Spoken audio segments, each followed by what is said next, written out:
Monsieur le ministre, vous venez de rencontrer la diaspora burkinabé vivant en France, avec laquelle vous avez échangé sur les préoccupations. Une première réaction? Oui, merci beaucoup. Je pense que c'est une rencontre qui a été longtemps attendue, que nous avons essayé de tenir plusieurs fois, mais comme on dit, rien ne se fait tant que le jour n'est pas arrivé. Aujourd'hui, nous avons été vraiment agréablement surpris de la mobilisation de nos compatriotes que nous avons tenu à rencontrer parce que, comme vous le savez, la France est une plaque tournante, c'est un centre névralgique et la communauté burkinabé qui est là, c'est une communauté qui contribue beaucoup au développement, à la réflexion.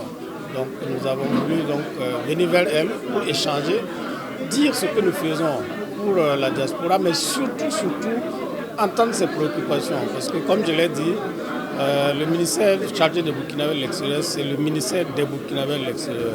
C'est à eux qu'appartient cet instrument qu'ils ont demandé de longue date et que le président du FASO a bien voulu mettre en place. Donc nous, en tant que chargés d'animer cette structure-là, il fallait absolument venir vers eux, comme nous le faisons avec d'autres compatriotes qui sont dans d'autres pays. Aujourd'hui, c'était le tour de la France et nous avons été vraiment satisfaits de la qualité des échanges que nous avons eus avec eux.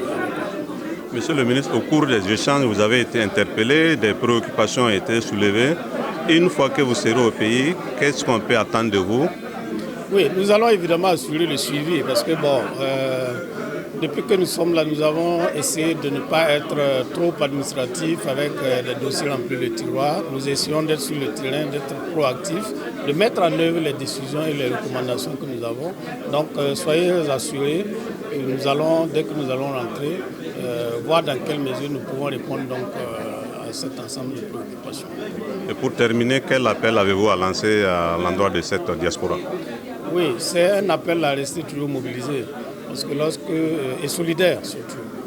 Parce que lorsque vous n'êtes pas, entre parenthèses, entre guillemets, chez vous, les problèmes peuvent être démultipliés.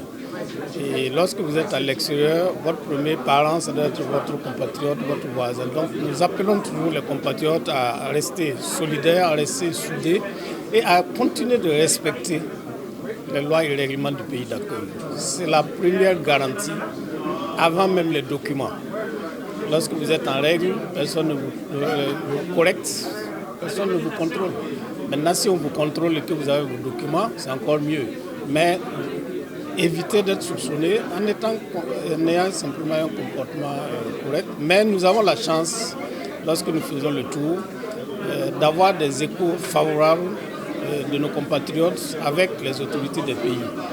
Parce qu'ils ont un comportement exemplaire. Nous les invitons à maintenir ce type de comportement.